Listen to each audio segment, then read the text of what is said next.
traerse las mesas? ¿O las mesas ya estaban aquí? No, no las robamos. Las robamos del primero.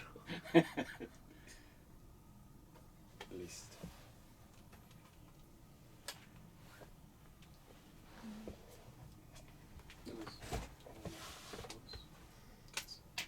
Eduardo Galeano alguna vez dijo, el mundo no está hecho de átomos, está hecho de historias. Pero técnicamente, siendo sinceros, el mundo sí está hecho de átomos. Y más si lo vemos desde la perspectiva de nosotros, como científicos, como químicos.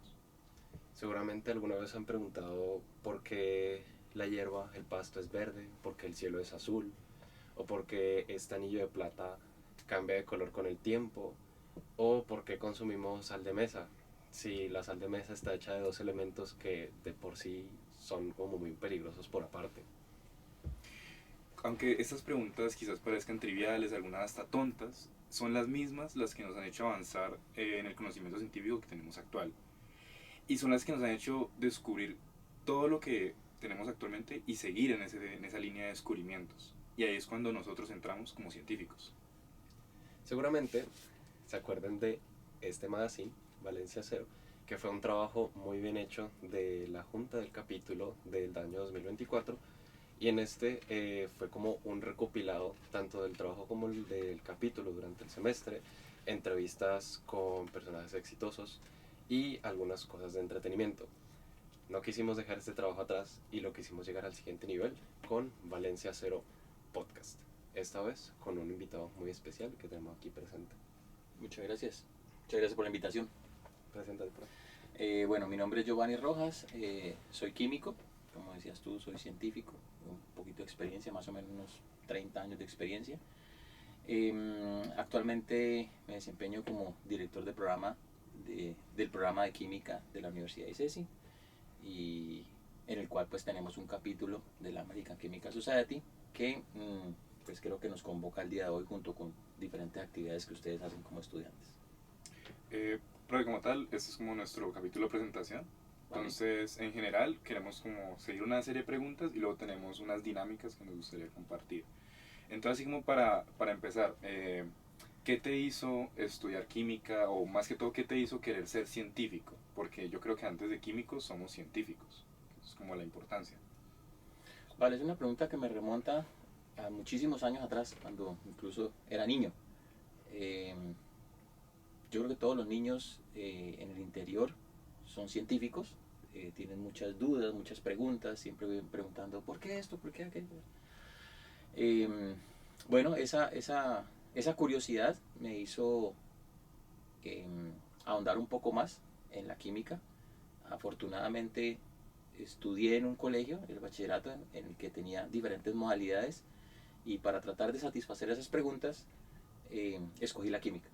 Entonces me gradué como bachiller en química industrial, y cada vez que terminaba una actividad sentía que quería saber un poco más. Eso me llevó a estudiar química como pregrado, eso me llevó luego a hacer una maestría, luego un doctorado, luego un postdoctorado, y luego estar aquí resolviendo, ayudándole a resolver a ustedes las preguntas que al mismo tiempo generan más preguntas, y que mediante nuestros proyectos de investigación y semilleros pues las trabajamos, ¿cierto? La curiosidad, básicamente. Entonces, para responder tu pregunta fue la curiosidad. como la gana de resolver nuestra curiosidad de cómo funciona todo como a nivel molecular incluso. A nivel molecular incluso, correcto. Profe, tú nos has contado también que a lo largo de tus estudios has como recorrido el mundo también, yendo a Florida, a Alemania, a Brasil y volviendo a Colombia. Y de todo como esta experiencia que has tenido, tanto profesional como personal, como qué es lo que más te ha sorprendido durante esos estudios de química.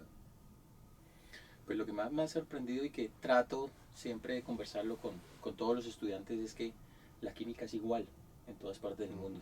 Si tu química funciona aquí en Colombia, va a funcionar en Alemania, en Taiwán. Si no funciona, no funciona. O sea, son los principios de la naturaleza. Eso me ha sorprendido mucho, que la química es igual en todas partes. Y ya a nivel cultural, cuando uno tiene la oportunidad de viajar, conocer a otras personas, vivir en otros países, eh, siempre tenemos la tendencia a tener una barrera cultural, de decir, bueno, la gente de tal región es un poco diferente a nosotros, su humor es diferente. Pero he llegado a la conclusión de que como decía mi asesor en Estados Unidos, people are people. Entonces, Y ya. ya, simplemente todos somos personas, todos somos gente. Y lo interesante es poderse uno abrir a conocer a otras personas, a conocer otras culturas y ellos a su vez también lo hacen con nosotros. Entonces para mí no hay barreras, culturales ni idiomáticas, simplemente es una cuestión de querer involucrarse, aprender, y a nivel de ciencias y a nivel específicamente de química, pues mucho menos, porque cuando tenemos eso en común, con diferentes barreras, diferentes culturas, diferentes idiomas, pero hablamos un mismo idioma que es la química y nos entendemos muy bien. La química es casi que la misma incluso en el universo, porque desde acá también podemos extender fenómenos que suceden, digamos, en otras estrellas, en otras galaxias, o incluso en nuestro mismo sistema solar. Nos permite expandirnos incluso muchísimo más.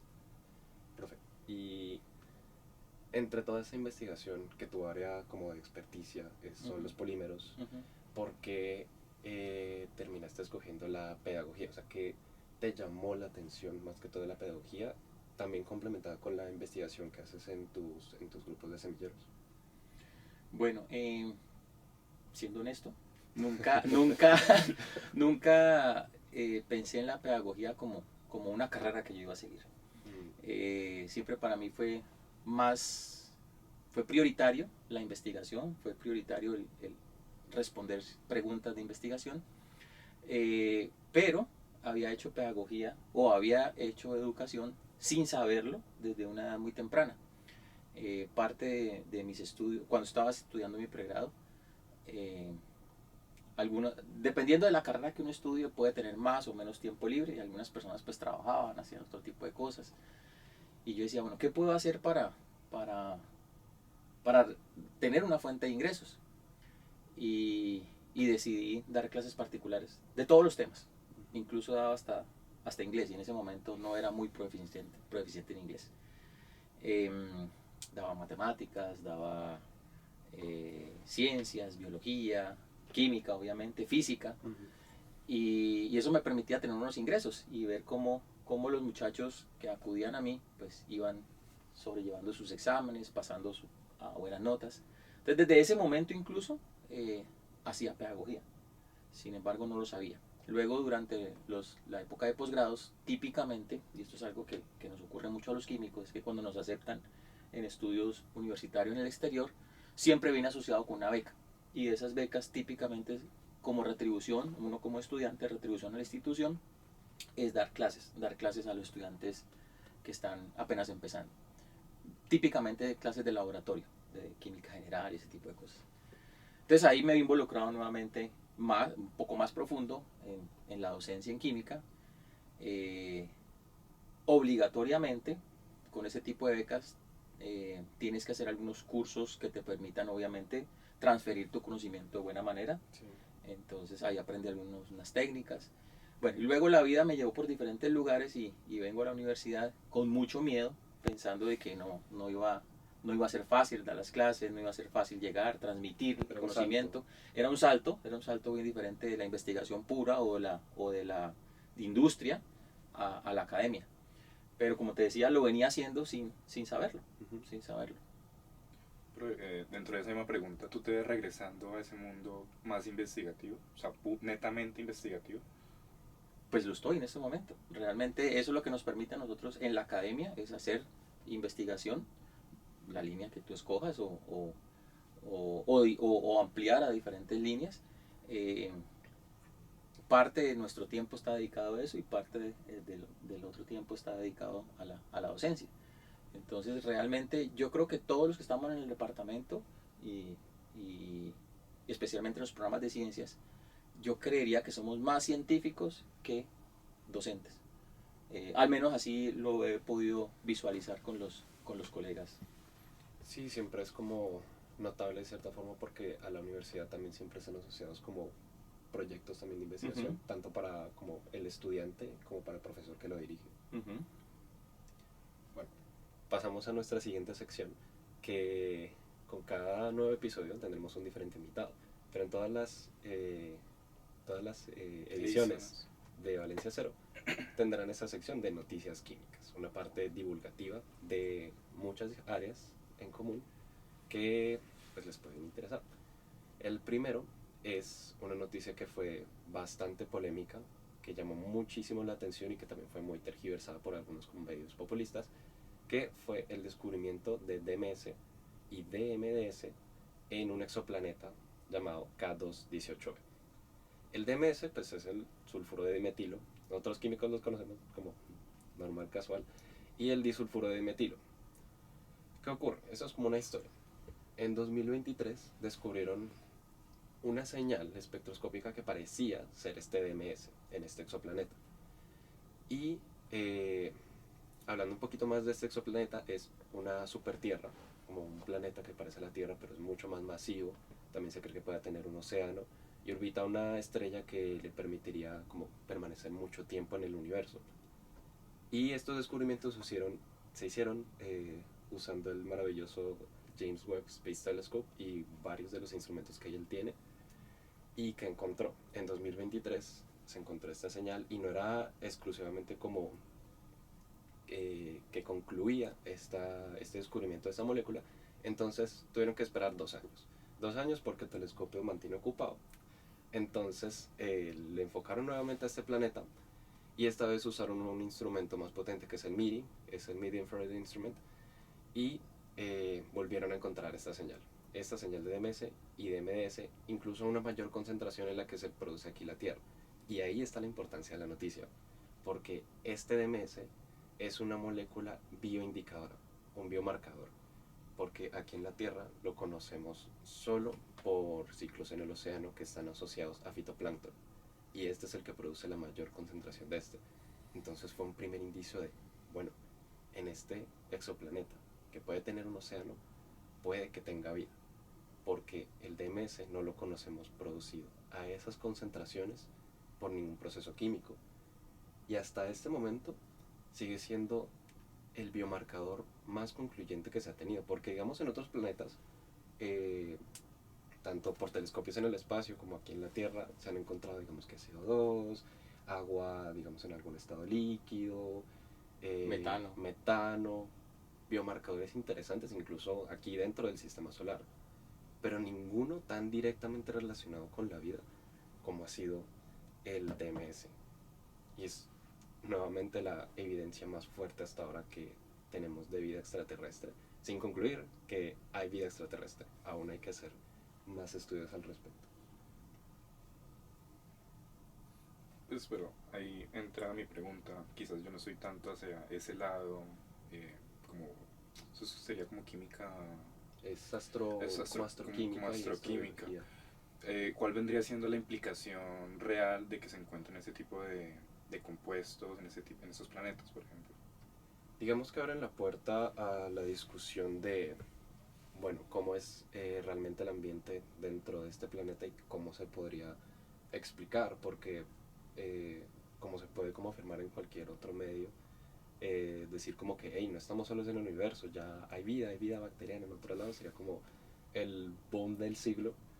Pero desde nuestra como perspectiva también como científicos es como, bueno, ya que hay exactamente cómo se puede producir. Y recuerdo que algo similar había pasado con Venus cuando se había encontrado fosfina en la atmósfera, y cuando lo encontraron a lo primero que se dedicaron es a ver cómo puede no haber fosfina. O sea, como atacar esa primera premisa para confirmar 100% si había otro marcador, otro biomarcador en Venus. Y es como abrir la puerta a más investigación, a mayor discusión, y a que también personas que sigan interesadas en este tema se dediquen a investigarlo más a fondo con nuevas tecnologías y llegar a resultados más concluyentes incluso. Pero ¿cómo es el tema? Bueno, es interesantísimo. No soy experto en el tema, no soy experto en el tema, sí, pero sin embargo soy muy amante de la ciencia ficción, como buen científico, obviamente. Y desde la perspectiva de la ciencia ficción, pues obviamente aterrizándolo un poquito más a la realidad actual, pues el poder encontrar vida en otros, fuera de nuestro sistema solar, es un hallazgo importantísimo. No está completamente definido hasta el momento, pero yo creo que la probabilidad de que exista vida en otros lugares fuera de nuestro sistema solar debe ser alta, Sí. porque el universo es muy grande. Entonces, solamente por el hecho de probabilidad, puede que un evento como el que haya ocurrido en la Tierra, no sabemos cuál es, que haya alineado todo de tal manera de que haya existido la vida, se vuelva a repetir. Bueno, pues el universo es tan grande que la probabilidad, aunque baja, de que ese evento vuelva a ocurrir, pues se puede dar. Existe. Existe la probabilidad mínima, pero existe. Entonces, interesante lo que hablamos ahora de las culturas, por ejemplo, poder... People are people. no sabríamos entonces qué vamos a encontrar, ¿cierto? Si son sociedades avanzadas, más avanzadas que la nuestra, iguales o más o no tan avanzadas. El tema de recursos naturales, el tema de conocimiento. En realidad a mí me apasiona muchísimo, pero estoy más en la ciencia más básica y no en la exploración. Pero muy chévere, me deja bastante sorprendido. La verdad, Para pensar. claro, ese tipo de noticia me parece muy interesante por el hecho de que, digamos, a mí también me pasa que me gusta mucho la ciencia ficción. Entonces, por ejemplo, ver una película como Jurassic Park hace 20 años, o un poco antes en mi caso, y ver los dinosaurios y ahora pensar de que cosas como esas pueden llegar a pasar en un futuro, o quizás películas más hacia el lado de los extraterrestres, que son cosas que son una realidad. Bueno, hace poco clonaron un lobo, ¿no? Ah, sí, ¿Vieron la noticia? Sí. Bueno, aunque no fue tan Jurassic Park, ¿cierto? Entiendo que lo que se hizo fue que se combinó